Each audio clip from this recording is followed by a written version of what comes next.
our upcoming panel right now is Life After Girl Scouts. We've got an amazing panel of some of the co-authors of this book who are going to be talking to you all about life after Girl Scouts. That's coming up right now at 3 o'clock. Everyone, and welcome to Life After Girl Scouts. This is part of our very exciting international book launch.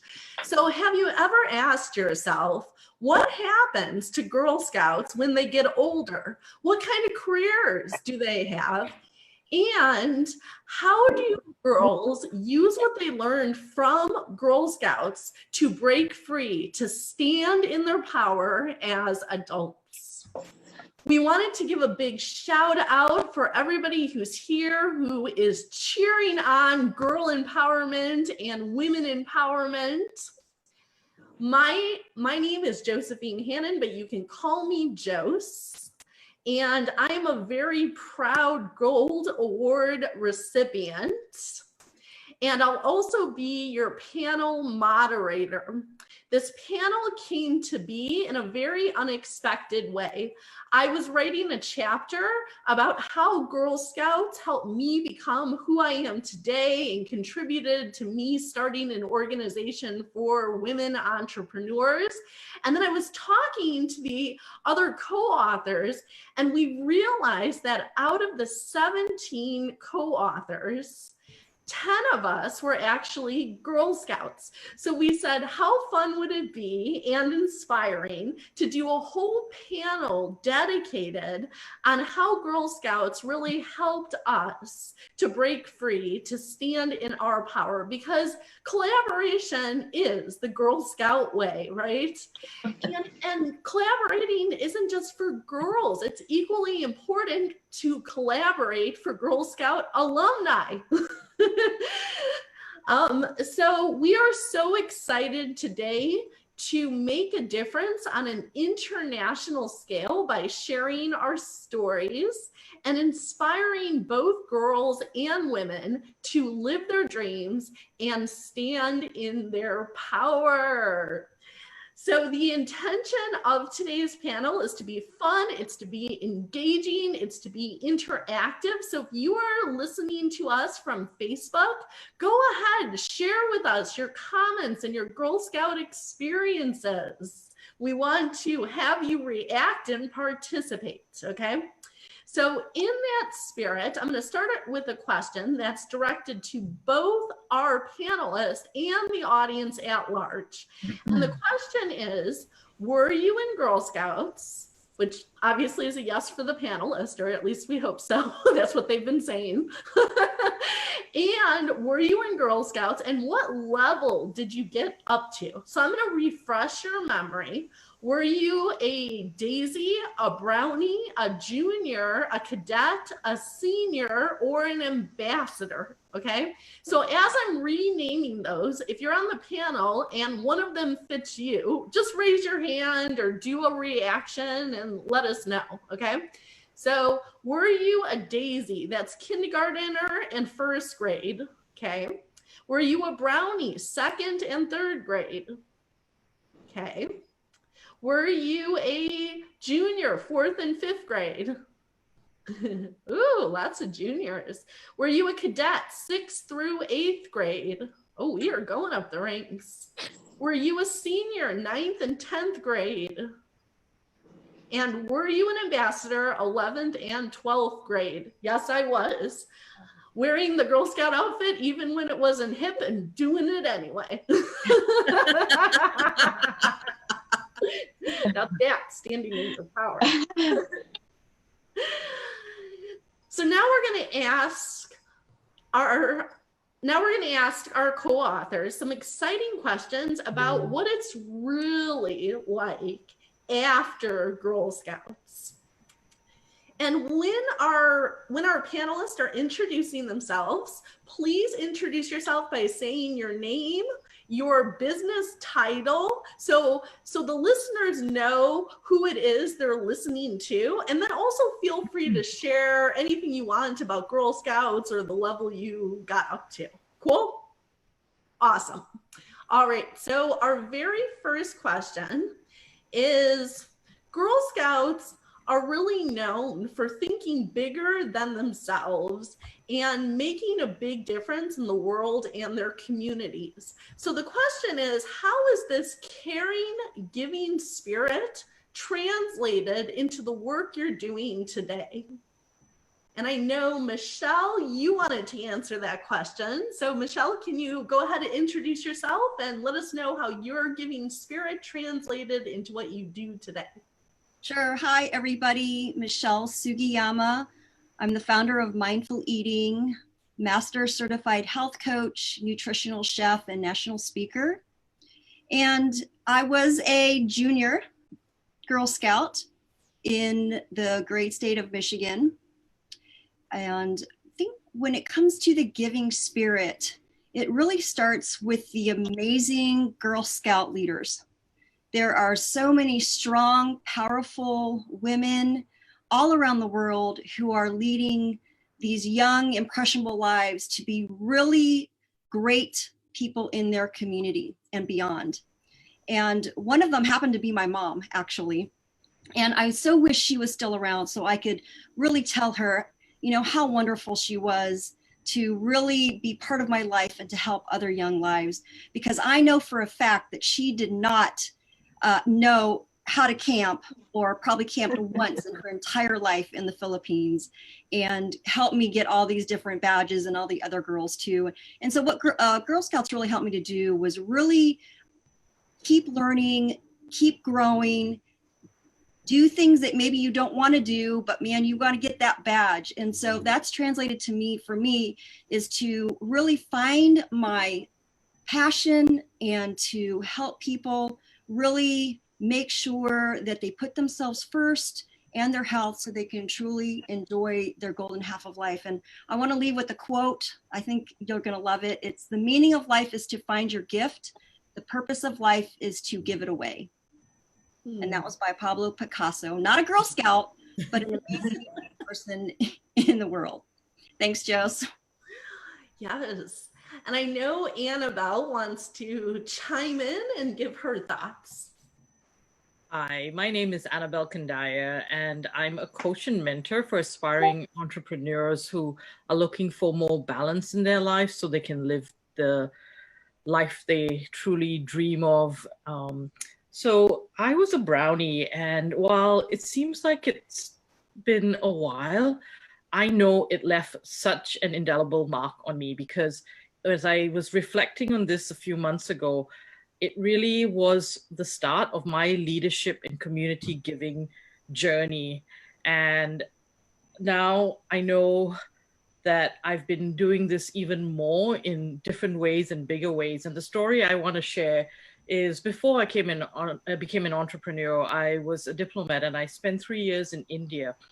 And a group of countries, the ASEAN countries, which is 10 Southeast Asian countries, we got together to do this great community event, which also the purpose of doing it was to build our relations, but also to give back to the community we were living in India. So we gave to like 3 different charities.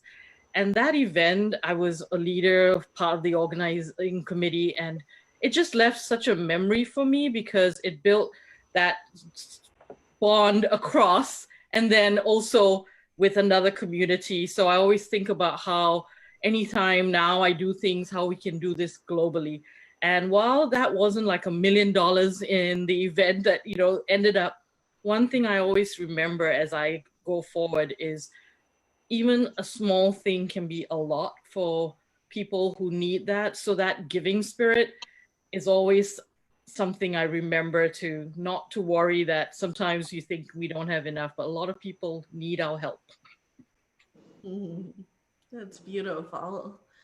And I think that's such an important takeaway for all of us, that what we're doing, no matter how small we think it can be, can really be a big thing to other people. So thank you for pointing that out, Annabelle. That's really beautiful. All right.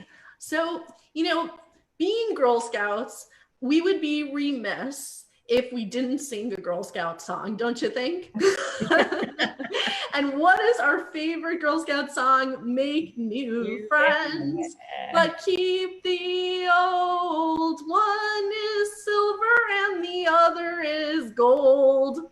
A circle's round, it has no end. That's how long I want to be your friend. Boom. How do we still remember that to this day? Because it was an anthem that we sang. And it meant a lot. Like, I think every time we went to Girl Scouts, we sang that song. Yes, exactly. And as you can see, it is a circle. I mean, you think maybe that you stop Girl Scouts at a certain point, but once a Girl Scout, always a Girl Scout, as you can see by us reuniting and doing this beautiful panel, right? So in the spirit of making new friends and keeping the old, what has this song taught you about personal friendships or business success? Amanda, would you like to answer that? Sure, Jose. Hi, I'm Dr. Amanda Yuri Tiravani. I am the founder of Gypsy Health Ministries, and I am a pain freedom coach. With regards to your question, the biggest thing that this song has taught me and stands to this day in every interaction is that each person we come in contact with, we have the opportunity to interact with them from a place of love in our hearts and a place of being of service. And so when you're looking at every interaction being a potential to build a new relationship with people that's going to last a lifetime and that we can be of service to one another, then, you know, it's bound to lead to success. It has for me. It's been a very good principle for me to stand by. And that's what I took from this song. It's beautiful. Thank you. Now, another way of the Girl Scouts is that we are taught right from the get-go that girls can do anything, right? And so we end up doing everything. You know, there is no limit on what's possible. And you can see that from so many highly successful, influential leaders across industries who have been Girl Scout alumni, right? And did you know, for example, Taylor Swift was a Girl Scout. Michelle Obama was a Girl Scout. The CEO of YouTube was a Girl Scout. Sally Ride, astronaut, was a Girl Scout. Famous athletes like Peggy Fleming was a Girl Scout. Madeleine Albright was a Girl Scout. So in that spirit that girls know no limits and neither do women, right? How has that Girl Scout we can do anything spirit affected you and your dreams? So let's start with Karina. Go ahead. Hi, I'm Karina, your Lucid Living coach through Lucid Living Movement. I'm a transformational coach and astrologist. As far as girls can do anything motto, it's something that I've definitely lived by. I've been pretty independent and self-empowered. And the Girl Scouts definitely got me excited about being self-employed. And it all started with the cookies. I was definitely into the selling of the cookies, standing in front of the Safeway in Rodeo, walking up and down 7th Street, selling my cookies, and I was damn good. So that's kind of when I really was awakened to that entrepreneurial type spirit.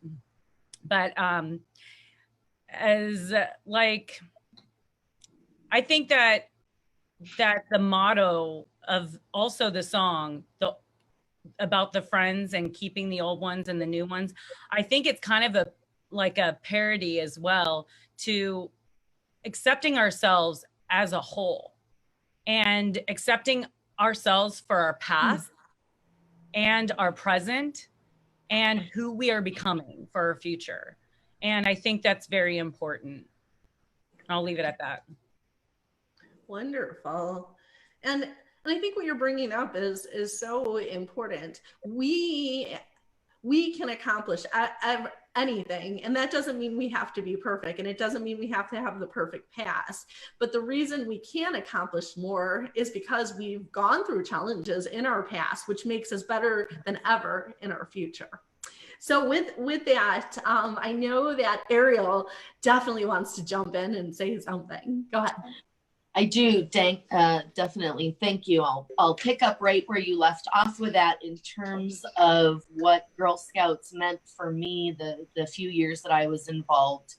I was raised spending a lot of time outdoors in the mountains in Colorado, so I already had that attitude of running around, being a tomboy, and not really looking at limitations for what girls could do in terms of how they should look and how they should behave, at least when I was younger, until I spent, more time, I guess, in sort of gender stereotypes. So that was really big for me to find a place where it was all females, right? All girls and the women troop leaders who were coming together and actually were being mutually supportive of each other, and that we were there to cooperate and encourage each other to take on all these kinds of challenges. And I don't think that's something that I necessarily was getting outside of Girl Scouts always.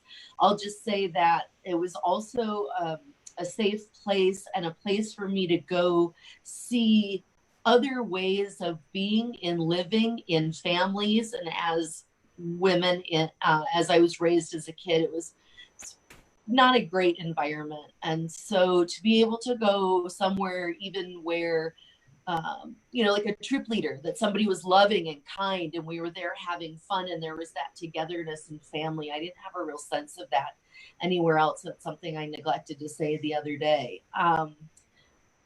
And so particularly the camping and all the kinds of activities, I just don't think that even in today's world that we can stress enough how critical it is that young women are exposed to not just all the domestic chores, but swinging a hammer, pitching a tent, absolutely, service work. Those things stuck with me and really made me consider how could I do that in a meaningful way, and ways that maybe I wasn't being exposed to in my family, right? That there are these higher ideals and ways of being in the world together, particularly as women and girls. So that's pretty deep, deeply ingrained and deep, I think, concepts that go along with it. While it may seem like fun, on the surface, sometimes it's truly powerful. And I thank you for sort of jogging that memory, for everybody, when they're sharing their stories. So thank you. Absolutely. And can you tell everyone really quick, what's your business title? I totally blew by that.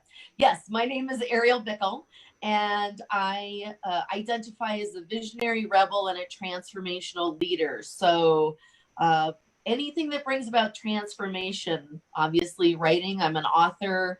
I'm a speaker. I've been a community organizer and worked in politics for a lot of years. And now I'm moving into coaching and doing live events. And doing some organizational structure work too. So again, Girl Scouts translates into everything, right? Absolutely. Yeah.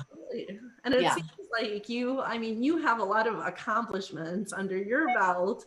And, and that's something that for many of us Girl Scouts, we started with really celebrating our wins through whether it was badges and patches and putting them on our sashes and our vest, right? So so the next question is, what Girl Scout accomplishments are you most proud of till today? And I know that Tiffany wanted to say something. And Tiffany, please introduce yourself. So my name is Tiffany Kiefer, and I am the co-founder of Rise Up and Shine. And we help women and men create the life that they desire and deserve. And so I would say that Girl Scouts helped me with a sense of belonging because I was the only child. But I want to piggyback on what Michelle said, because my first leader was my mom. And I don't think I ever gave her enough credit, because she was my first leader on teaching me how to become an entrepreneur.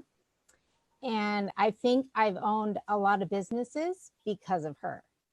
And I don't give her enough credit. So I want to make a shout out to my mom because, yeah, she's awesome.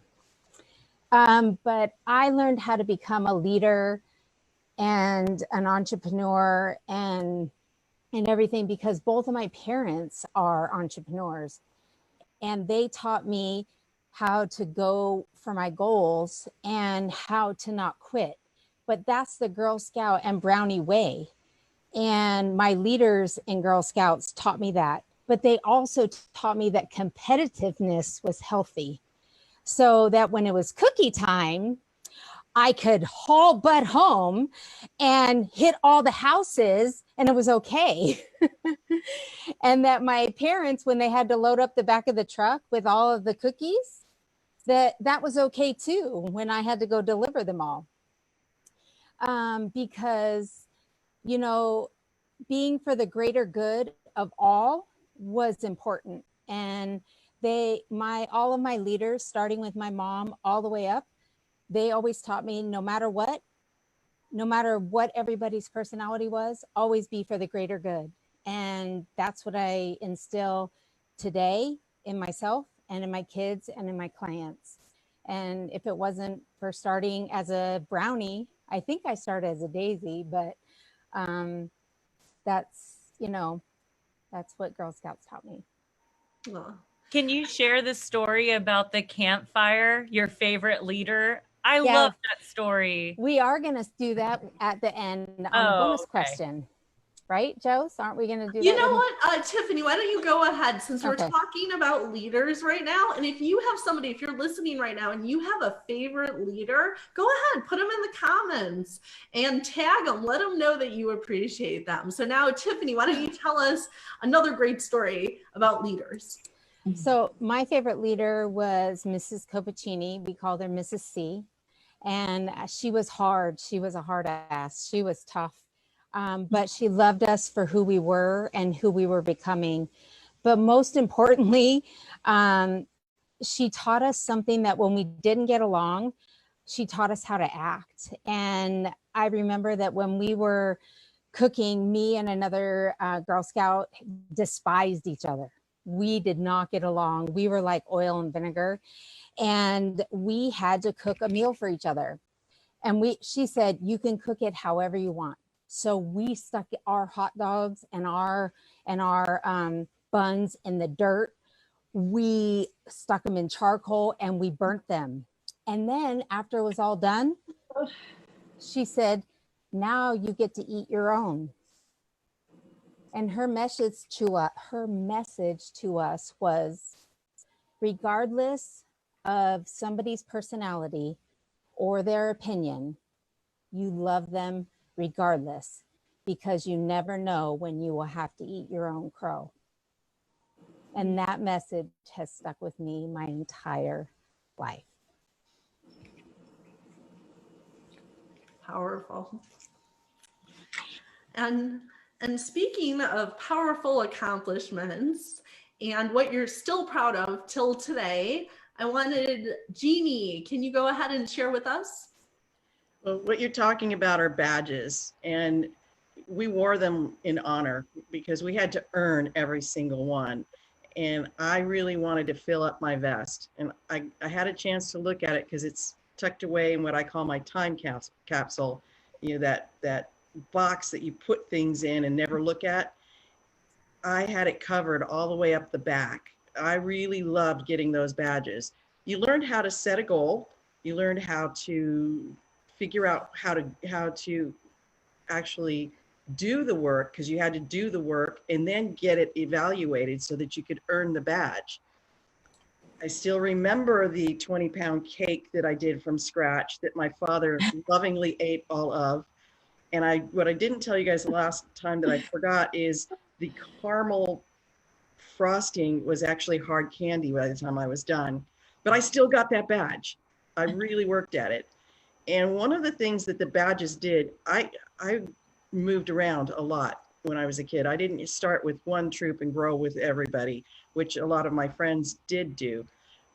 I would go every 2 years to a different air base and have to start all over again. And when I walked into a Girl Scout meeting and had those badges, that made it a warm welcome because I was one of them. So I say I didn't grow up with all the same people, but I did grow up with the same organization.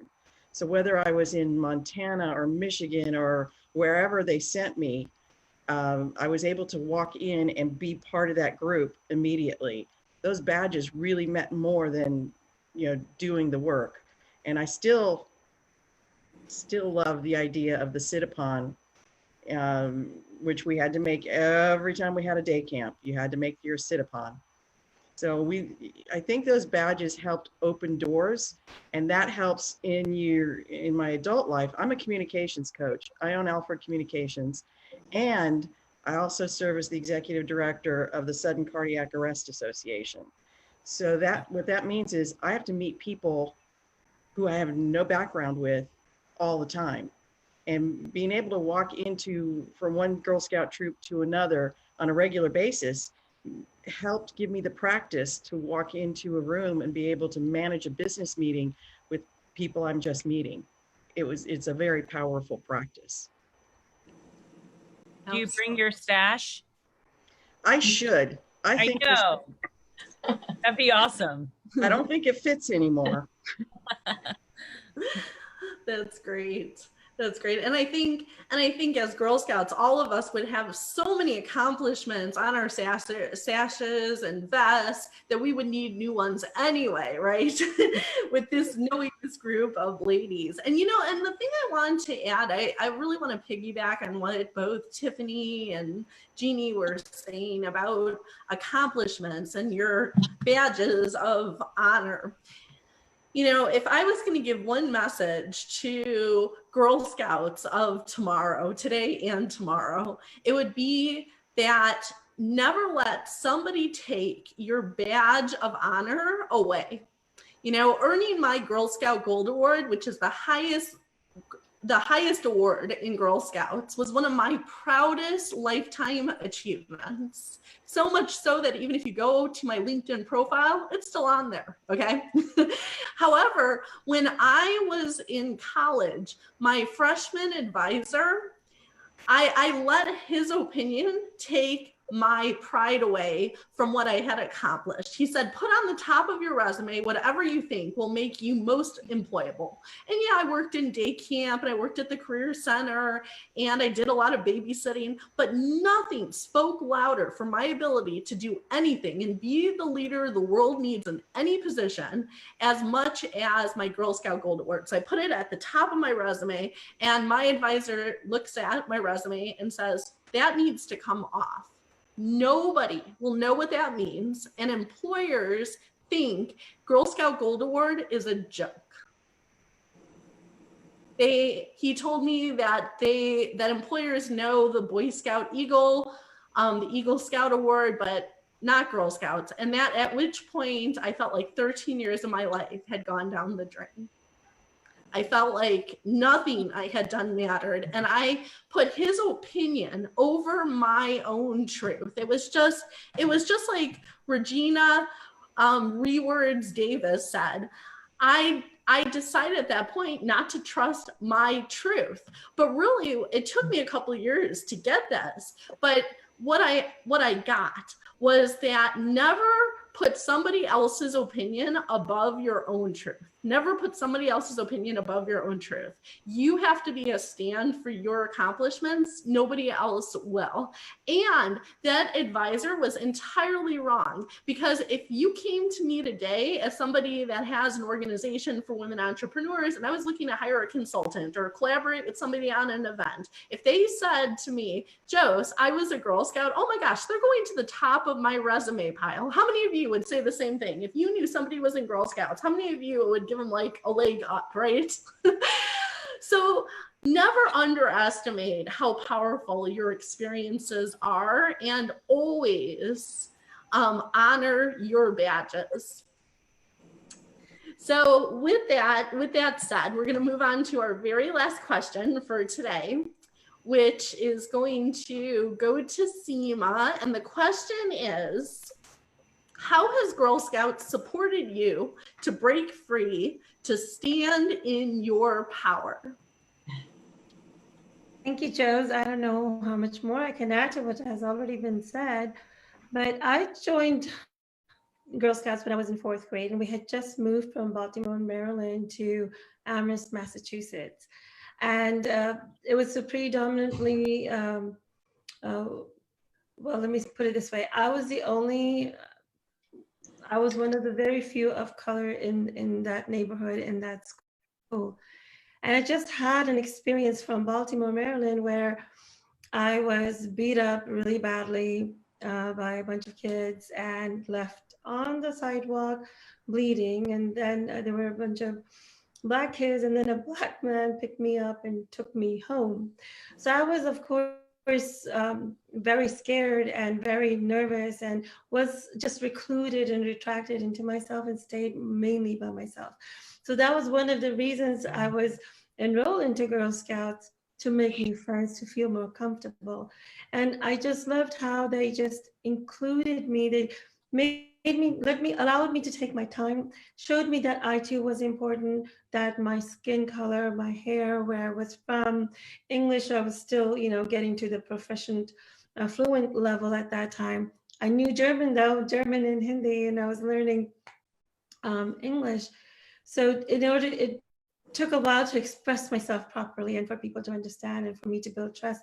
So they taught me that, like you said, Jose, you matter, what you think, your voice matters, you're there, and you need to be stepping up and be proud of yourself and stand in your truth. And that is how it has been throughout my life. I mean, there were times where I retracted, but always came back to expansion and stood in my truth, sometimes even when it was really difficult.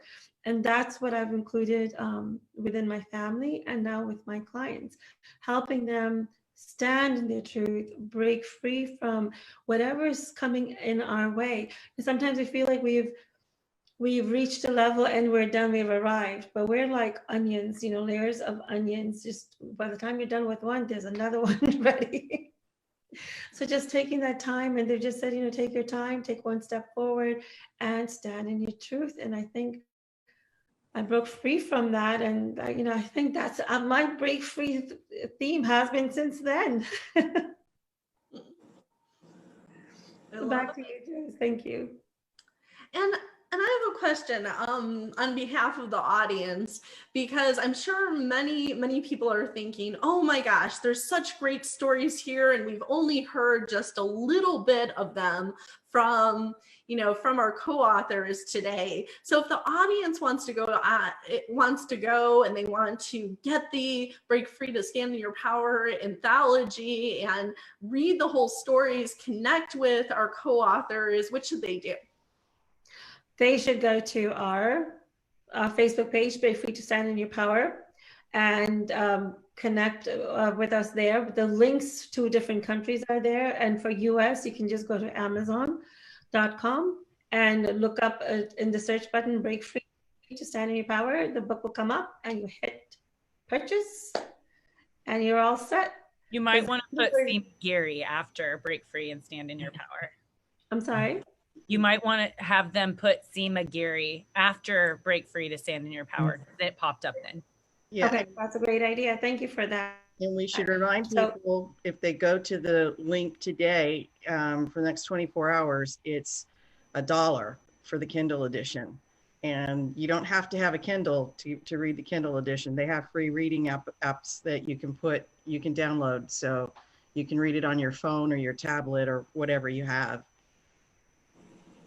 Yes. Perfect. Yes, exactly. So Break Free to Stand in Your Power with Seema Giri on Amazon. You don't have to have Kindle version. See, it's so easy now. It's so simple.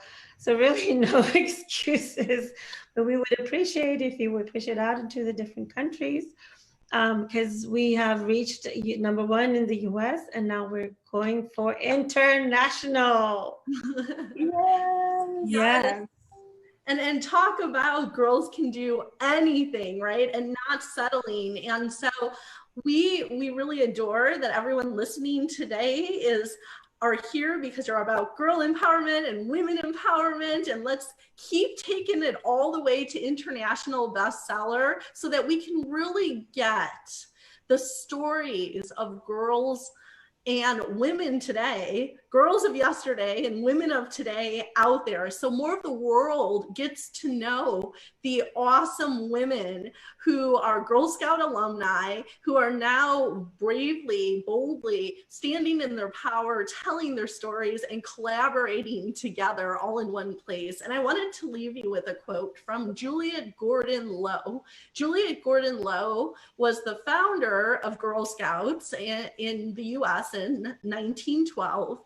And her quote is, "The work of today is the history of tomorrow, and we are its maker. We are history makers." And if we want more women and girls to go down in history, it's so important that we keep encouraging to tell their stories, to have more role models that are living awesome empowered lives after Girl Scouts and who are standing in their power.